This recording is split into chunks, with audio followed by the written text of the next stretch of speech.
খায়বারের দিন আল্লাহ নবী বললেন, আগামীকাল এমন এক ব্যক্তির হাতে পতাকা দিব, আমার আশা আল্লাহ তাআলা তার হাতে খায়বারের বিজয় দান করবেন।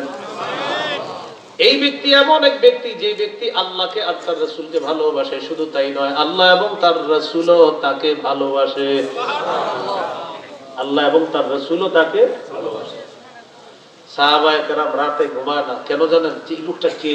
আমি না না না কে আমি, এরকম প্রত্যেকের ধারণা কি আমি। আর নবী বলছে রাজুলান, এক ব্যক্তিকে, বলে নেই কাকে। হাদিসে আসছে ফাবাতান নাসু ইয়াদুকুনা লাইলাতাহুম আইয়ুহুম ইয়াতাহা, সবাই এই জল্পনায় কাটিয়ে দিচ্ছে যে কাকে পতাকাটা দেওয়া হবে। এই জল্পনায় সবাই কাটায়া দিছে পতাকাটা কাকে দেওয়া হবে।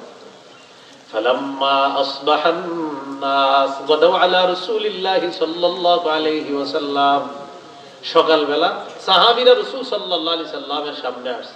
আসার পর কুল্লুহুম ইয়ারজু আইয়ুতাহা, প্রত্যেকের আশা পতাকাটা তাকিয়ে দেওয়া হবে।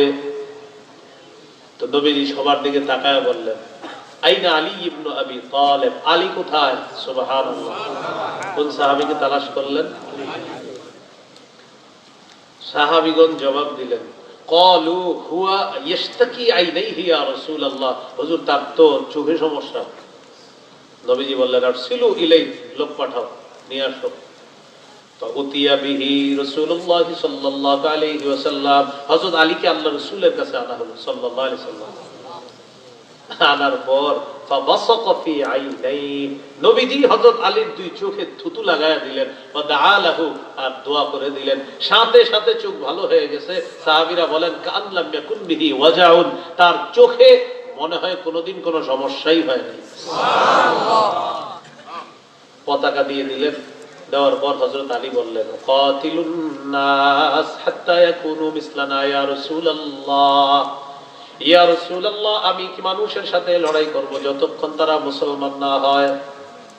নবীজি বললেন, উনফুদ আলা রিসলিকা, তুমি এই অবস্থায় যাও, হাত্তা তানজিলা বিসাহাতিহিম, তাদের আঙিনায় গিয়ে তুমি নামবা। নামার পর সুম্মা দুউহুম ইলাল ইসলাম, তাদেরকে ইসলামের দিকে তুমি দাওয়াত দিবা।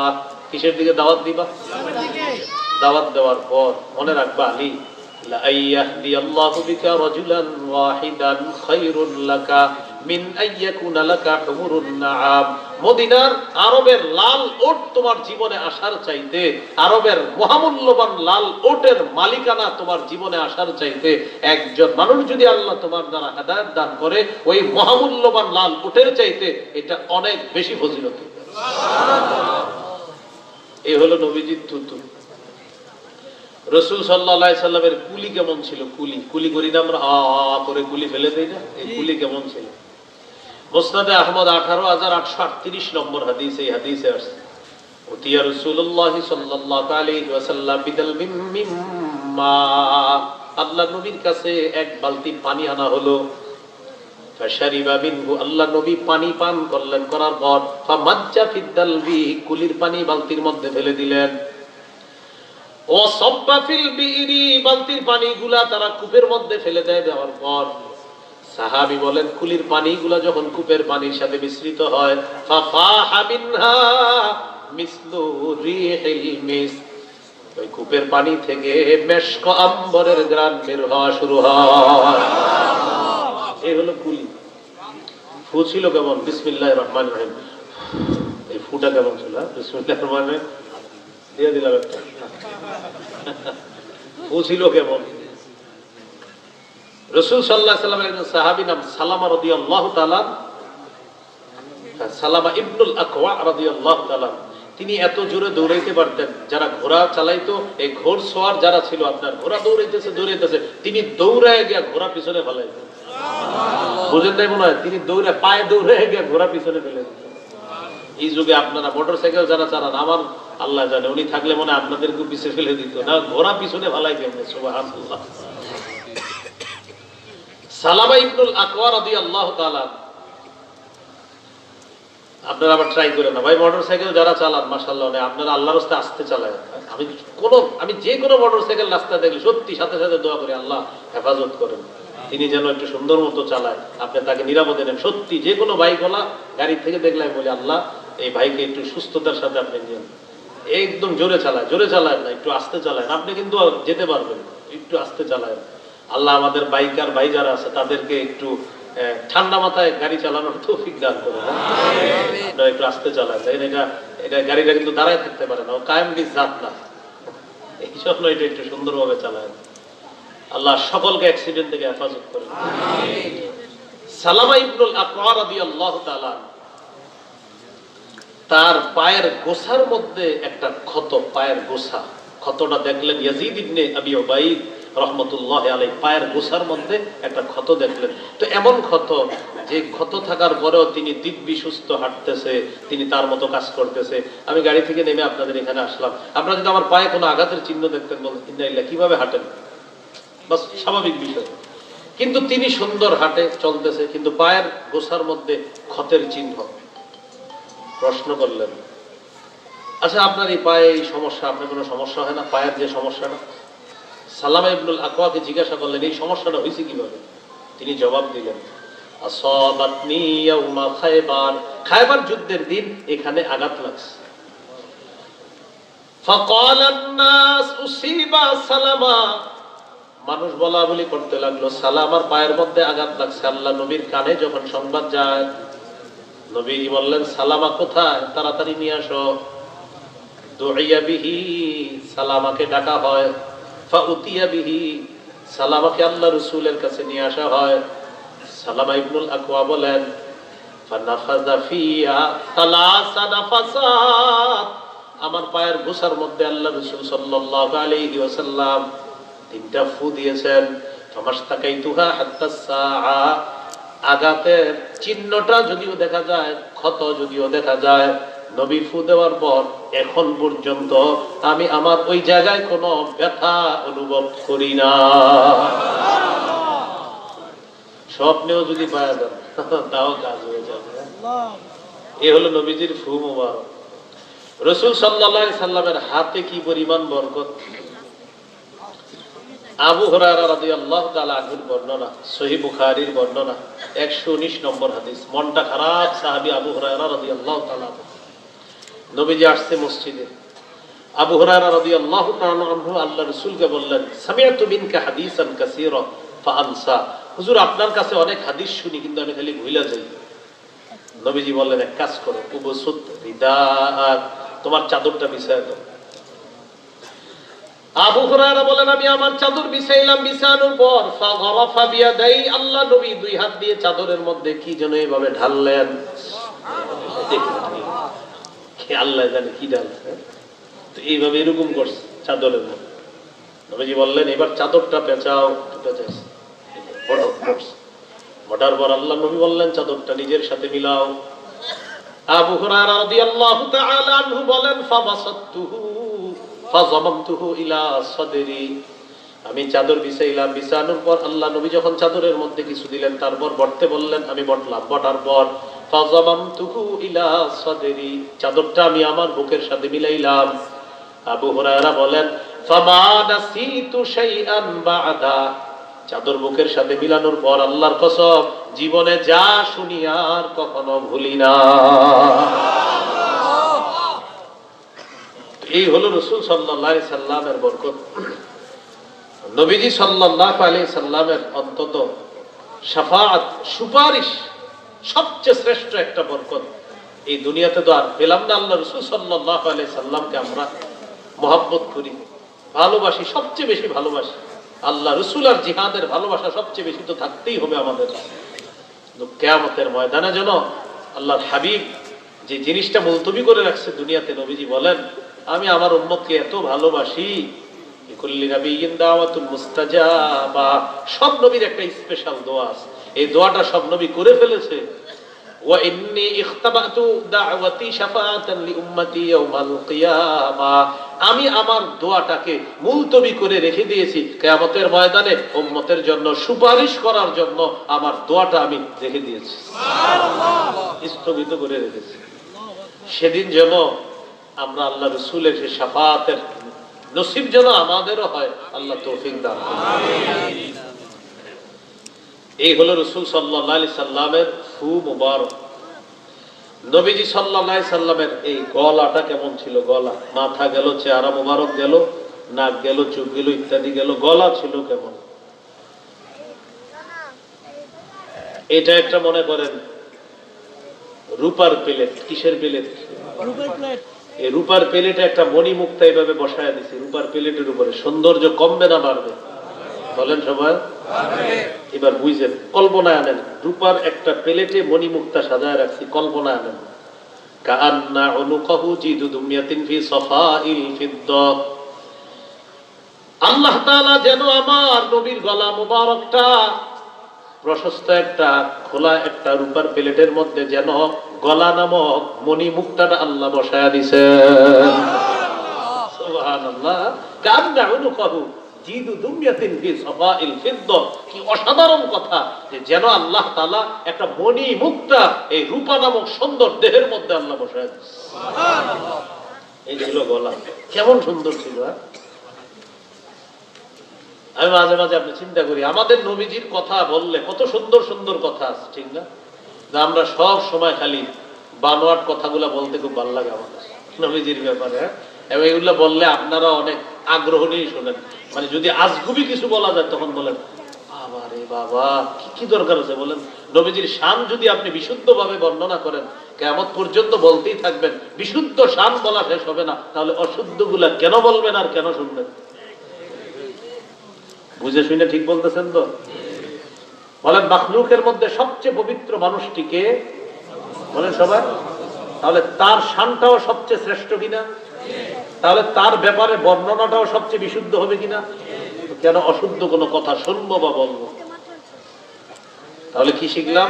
শ্রেষ্ঠ নবীর শানে শ্রেষ্ঠ বিশুদ্ধ শানগুলা আমরা বর্ণনা করব, অশুদ্ধ কোনো শান বলবো না, শুনবো না। যারা বলে তাদের মজলিসে যাব না। এরপরও তো আপনারা যান দেখার জন্য আর নাচার জন্য। আল্লাহ হেফাজত করেন। এই হলো রাসূল সাল্লাল্লাহু আলাইহি সাল্লামের গলা মোবারক। গলার নিচে নিচে এই জায়গায় কাঁধের এখানে সাহাবী বলেন, রাআইতুল খাতামা ইনদা কাতিফিহি মিসলা বাইদাতিল হামামা।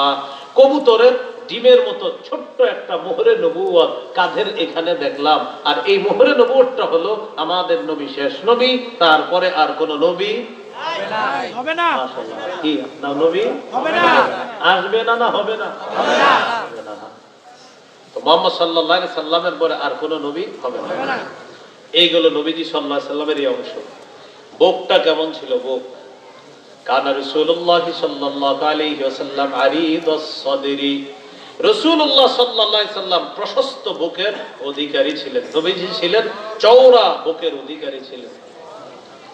দাকিকাল মাসরুবা, বুক থেকে নাভি পর্যন্ত পশমের পাতলা একটা সুন্দর রেখা যেন বুক থেকে নাভি পর্যন্ত টানা, যেন কোন সৌন্দর্য আল্লাহর পক্ষ থেকে বসায় দেওয়া হয়েছে। সুবহানাল্লাহ। এভাবে বুক থেকে নাভি পর্যন্ত পশমের একটা ছোট্ট চিকন সরু পাতলা রেখা এইভাবে টানা আছে। ওই যে বললাম, যেন কোন শৈল্পিক সৌন্দর্য আল্লাহ প্রদত্ত, এই সৌন্দর্য আল্লাহ এটা স্থাপন করে দিয়েছে। সুবহানাল্লাহ।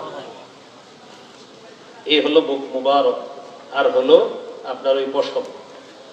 পেট কেমন ছিল? সাওয়া আল বাতনি ওয়াস সাদরি। বুক আর পেট ছিল সমান। বুক আর পেট ছিল কি? সমান। নবী সাল্লাল্লাহু আলাইহি সাল্লামের পেট বড় ছিল না। এখন খান আপনারা 10টায়, 10:30, 11টায় খাইয়েই স্ত্রীকে বলে দস্তরখানাটা সরাও তাড়াতাড়ি। আল্লাহ বাঁচাইছে, যদি ইস্তিনজা করা না লাগতো তো ইস্তিনজাও করতো না, বাস শুয়ে যেত। তো আপনার বার্ন হয় না তো? এরকম যদি 10টায় খান, খেয়েই শুয়ে যান, সকালবেলা দেখবেন মাশাআল্লাহ এরকম বাড়তে থাকবে। এই জন্য বলেন আশা খাবো, বলেন ঈশার আগে, বলেন আশা খাবো ঈশার আগে। আশা অর্থ রাতের খাবার। আশা অর্থ কি? তাহলে আশা খাবো ঈশার আগে। স্ত্রীকে বলবেন তাড়াতাড়ি আশা দাও ঈশার আগে। স্ত্রী বলবে আশাটা কি? বলবেন আশা মানে রাতের খাবার, এটা ঈশার আগে দিবা। তাহলে আল আশা ক্বাবলাল ঈশা, আল আশা ক্বাবলাল ঈশা। ঈশার আগে আশা মানে রাতের খাবার খেয়ে নেবেন। এশার নামাজ পড়বেন 2 রাকাত সুন্নত, হলো 6 রাকাত। 8 রাকাত আরো নফল পড়বেন, হলো 14 রাকাত। 3 রাকাত বিতির পড়বেন, হলো 17 রাকাত। পেট বলবে আমি বিদায় নিচ্ছি, আমি তোমার কাছে থাকা সম্ভব না। 17 রাকাত পড়বেন, পড়ার পর স্ত্রীর সাথে সামান্য কিছু ধর্মীয় কথা বলে তাড়াতাড়ি ঘুমিয়ে যাবেন। ফজরের আগে উঠবেন, তাহাজ্জুদ পড়ার চেষ্টা করবেন। ফজরের সুন্নত পড়ার পর আল্লাহকে বলবেন, ও জিবরাইলের রব, ও মিকাইলের রব, ও মুহাম্মদ সাল্লাল্লাহু আলাইহি সাল্লামের রব, আমাকে মাফ করেন, আমাকে মাফ করেন, আমাকে মাফ করেন। এরপর স্ত্রীর দিকে তাকাবেন। তাকানোর পর যদি দেখেন স্ত্রী ঘুমন্ত আছে, তাকে জাগ্রত করবেন। আর যদি তিনি জাগ্রত থাকে, তার সাথে 2-4টা ধর্মীয় কথা বলবেন। বলার পর এরপর ফজরের নামাজ জামাতে পড়ার জন্য মসজিদে রওনা করবেন। এই হলো সুন্নাহের জীবন। এটা কিসের জীবন? হ্যাঁ, এটা সুন্নাহ মোতাবেক জীবন। এখন সুন্নত তো 4টা পর্যন্ত চলতে থাকে, 5টা পর্যন্ত। এরকম হইলে আপনার তো ঘুম হবে না। আপনি যে ব্যস্ততা নিয়ে আছেন যে হুজুর আমি তো খালি ওয়াজ দেখি, আপনি কি বুঝে এত রাতে ওয়াজ দেখতে বলেন? ঘুমায় যাবেন, মনে থাকবেন ইনশাআল্লাহ। তাহলে ভাই, আমরা কিন্তু ইসলামী বিপ্লবের স্বপ্ন দেখতেছি, খেলাফতের স্বপ্ন দেখতে হবে মুসলমানদের। আবু বকর, ওমর, ওসমান, আলী তাদের যুগ ফিরিয়ে আনার স্বপ্ন দেখতে হবে। এই জন্য মুসলিম যুবকদেরকে প্রস্তুত থাকতে হবে। তো আপনার পেট এত বড় থাকলে আপনারা মাঠে গিয়ে খুঁজবে বলেন? এই জন্য আপনার পেটটা থাকতে হবে খুব সুন্দর, যেন আপনাকে মাঠের মধ্যে সবার আগে রাখা যায়। আমাদের নবীজি সাল্লাল্লাহু আলাইহি সাল্লামের বুক পেট ছিল একদম সমান। আমরা তো বসে থাকতে পেট বেড়ে যায়। আমার তো অত বাড়ে নাই, তারপরও বেশি বাড়ে নাই। না, আসলে বেশি বাড়ে নাই, তো অনেকের বেড়ে যায়। পেট না বাড়ানো উচিত। আল্লাহ আমাদের সকলকে এই কথাগুলো গুরুত্বের সাথে নেওয়ার তৌফিক দান। এটা সুন্নাত। হাত আর পা ছিল কেমন? শাসনাল কাফাইনি ওয়াল কদামাইন। হাত ছিল নরম, আলিয়ান, মাংসালো ছিল আর নরম ছিল, রেশমের পাতলা কাপড়ের চেয়ে আরো নরম। তরবারি যখন ধরতেন তখন আমার শ্রেষ্ঠ মুজাহিদ। আর পা মুবারক ছিল হালকা মাংসালু। তিনি যখন রাস্তা দিয়ে হাঁটলে রাসূল সাল্লাল্লাহু আলাইহি সাল্লাম যেন তিনি ইনহাত্তা মিন সামাম, উপর থেকে যেন নিচে নামতেছে। আসলে সমতল ভূমিতে হাঁটতেছে, কিন্তু মনে হতো উপর থেকে তিনি নিচে নামতেছে। কেউ যখন ডাকতেন পুরাপুরি ভাবে তার দিকে তাকাইতেন, কেউ ডাকতেন পুরাপুরি ভাবে তার দিকে তাকাইতেন। তা মানুষকে তিনি এইভাবে মূল্যায়ন করতেন।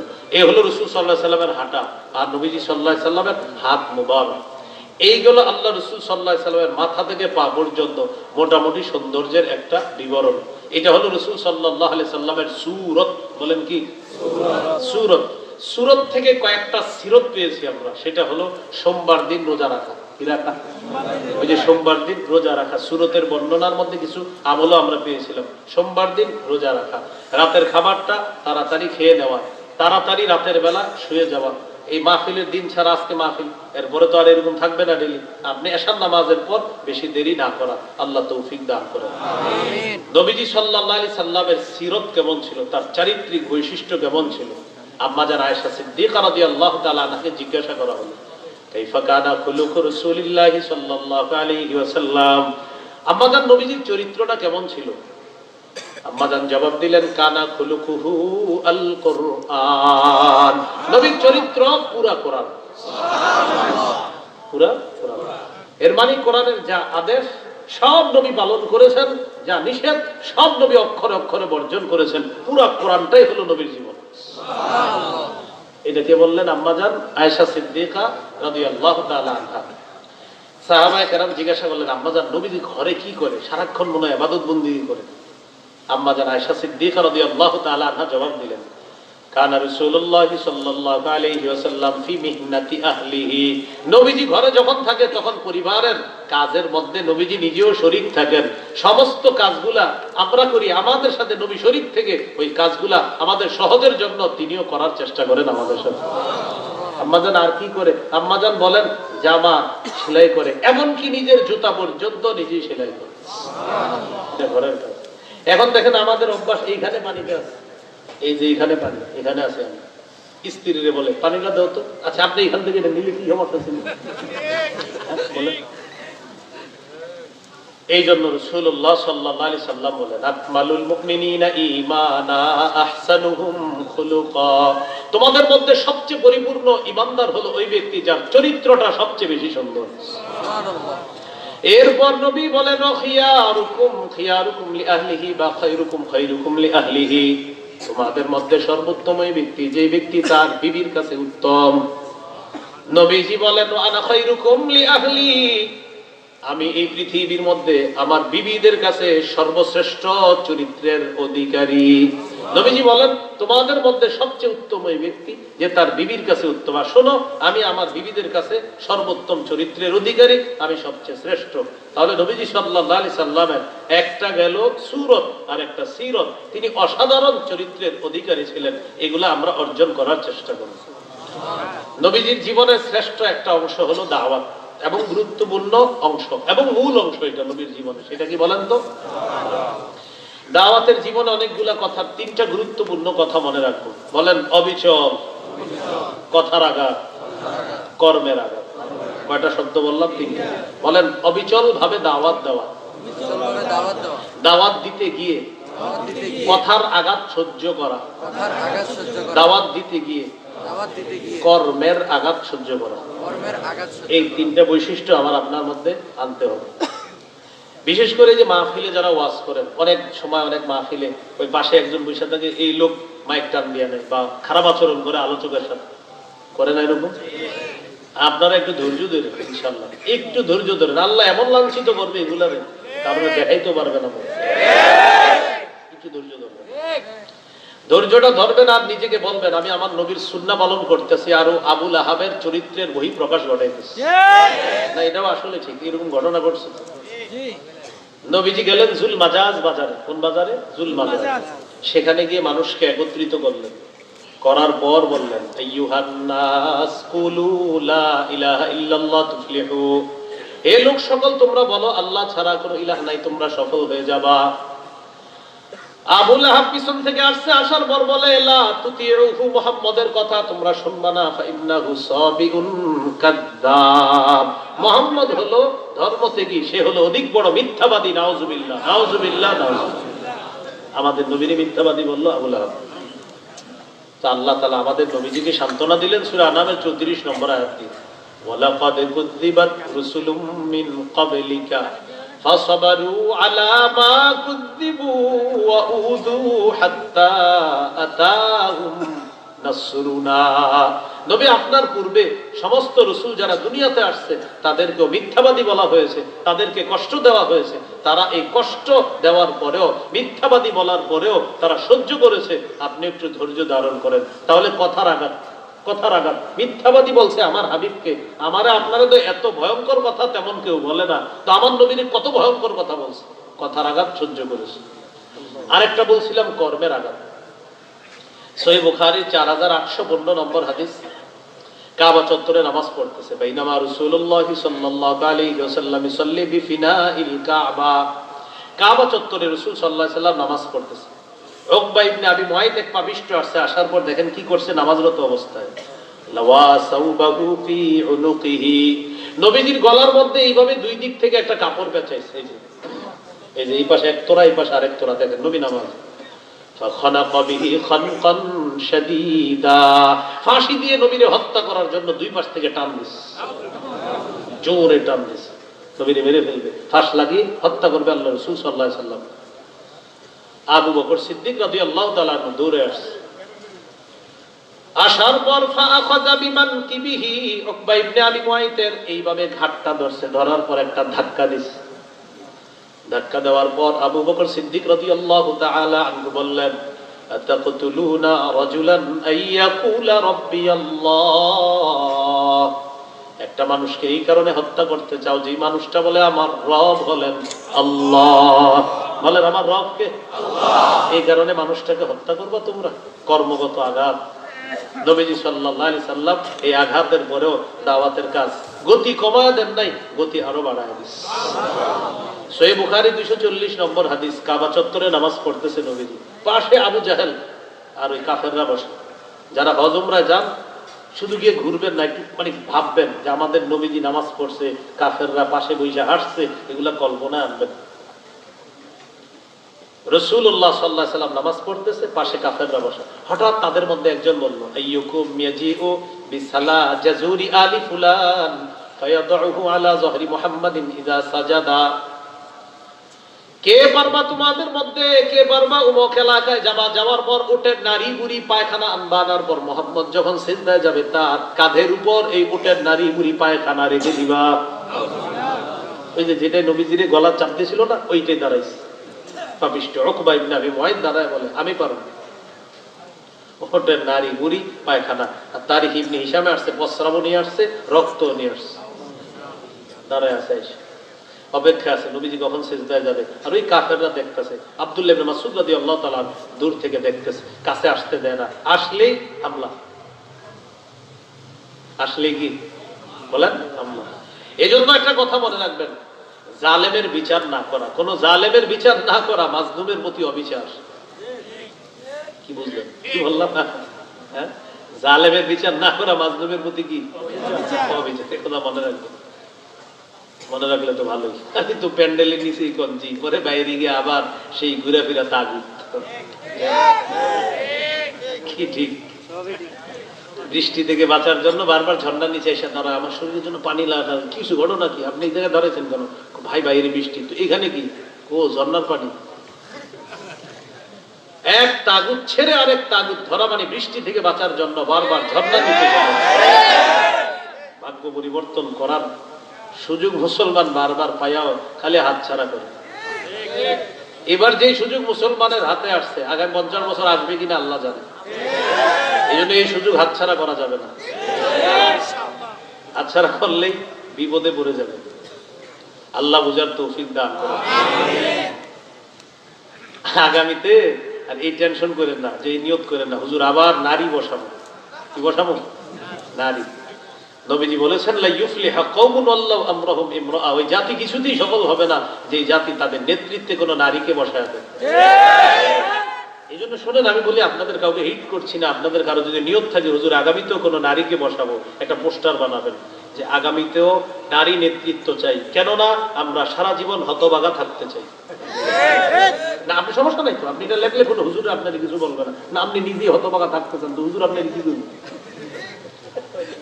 নবীজি বলছেন কি, ওই জাতি সফল হবে না যে জাতি কোন নারীকে তাদের নেতৃত্বে বসাচ্ছে। আপনি তো চাইতেছেন যে আবার বসুন, আমি কিন্তু বলছি না আপনি বসাবেন না, আপনি বসান, সুন্দর করে নিচে লিখবেন আমি আবারও নারী নেতৃত্ব চাই, কেননা আমি সারা জীবন হতভাগা থাকতে চাই। লিখবেন, নিচে লিখবেন আল হাদিস। কি লিখবেন? কারণ আমার নবী বলছে আপনি জীবনে সফল হইবেন না, তো আপনি তো চান না হইতে, তো লেখা রেখেন। এই জন্য আল্লাহর কাছে দোয়া করবেন যেন আল্লাহ আমাদের দেশে একজন ন্যায়পরায়ণ যোগ্য পুরুষ শাসন আল্লাহ বুঝার তৌফিক দান করেন। হাসতেছে হাসতেছে, পাশে বৈশা আবু জাহেলেরা অপেক্ষা আছে, আর আমাদের নবীর উপর হামলা চালাবে। কি দিয়ে? পায়খানা, প্রস্রাব ইত্যাদি দিয়ে হামলা চালাবে। নবীজি সিজদায় গেছে, উকবা ইবনে আবি মুআইদ সত্যি সত্যি এই জায়গায় ওটের নারী বুড়ি পায়খানা গুলা রেখে দিচ্ছে। সিজদা থেকে মাথা উঠাইতে পারতেছে না, ওই যে নাপাক গুলা চারদিকে। আর ফাতেমা রাদিয়াল্লাহু তাআলা আনহা আসছে, আয়েশা এগুলা সরাইছে, পরে মাথা উঠাইছে আল্লাহ নবী সাল্লাল্লাহু আলাইহি ওয়াসাল্লাম। এইভাবে কর্মগত আঘাত দিছে কাফের। একদিন দাওয়াত দিয়ে বাইরে থেকে আসছে, ফাতেমা রাদিয়াল্লাহু তাআলা আনহা কান্না শুরু করছে। নবীজি বললেন কান্না করো কেন মা? ফাতেমা রাদিয়াল্লাহু তাআলা আনহা বলে, আব্বা কত শাকুবা লাউনুক, আপনার চেহারার রংটা বিবর্ণ হয়ে গেছে। আব্বা কাফেররা আপনারা মারছে, তাই না? চেহারা ওই যে রক্ত রক্ত ভাব, এরকম কেন? অখলাউ লাকাত সিয়াবুক, আব্বা আপনার জামাটা ছিঁড়ে গেছে, ওরা টানাটানি করছে আপনার। নবীজি বললেন লা তাবকি ফাতিমা, ফাতেমা তুমি ক্রন্দন করো না। ইন্নাল্লাহা ক্বাদ বাসা আবাকি বিআমরিন, আল্লাহ তোমার বাবাকে এমন এক দিন দিয়ে প্রেরণ করেছেন, লা ইয়াবকা আলা ওয়াজহিল আরদি বাইতু হাজারিন ওয়ালা ওয়াবারিন ওয়ালা মাদারিন ইল্লা আদখালাহুল্লাহু ফি, পৃথিবীর বুকে এমন কোন কাঁচাই পাকাই তৃণলতার ঘর বাকি থাকবে না তোমার বাবার এই কষ্টের কারণে। এই দিন প্রতিটা ঘরে ঘরে আল্লাহ পৌঁছে। মুসলমান ভাইয়ারা হাতে পায়ে ধরে বলছে, আমাদের নবীর এই দ্বীনের দাওয়াতের কাজের দায়িত্ব আমার আপনার। এই জন্য আমি আপনি প্রত্যেকটা পদক্ষেপ সামনে বাড়াতে হবে যে আমি শরিয়ার আলোকে সামনে চলতেছি কিনা। আমার আপনার প্রত্যেকটা পা সামনে চলবে শরিয়ার গণ্ডিতে।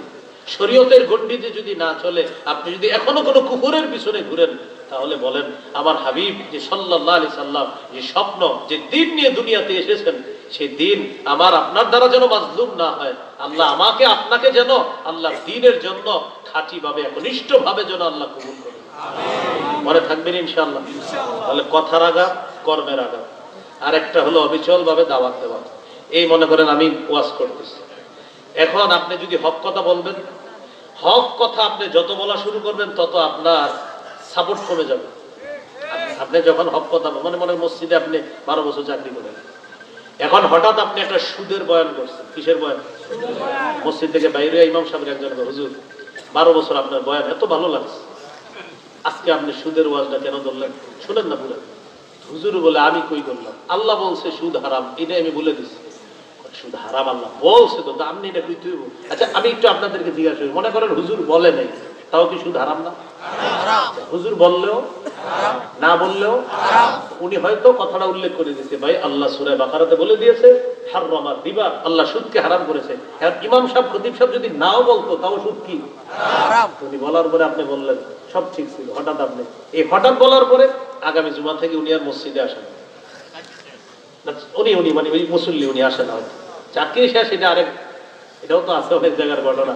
জোহরের বয়ানে আইসা ফোন করে, হুজুর আসর থেকে আপনি আসলে আমরা অন্য কারো পিছনে নামাজ পড়তে চাই, এরকম কিছু ঘটনা ঘটে। তো যাই হোক, তো এইভাবে যে আপনি নামাজ পড়তে আর আসলেন না, মনে করেন আপনি না আসলেও সুদ কি আপনি নামাজে আসলেও সুদ হারাম।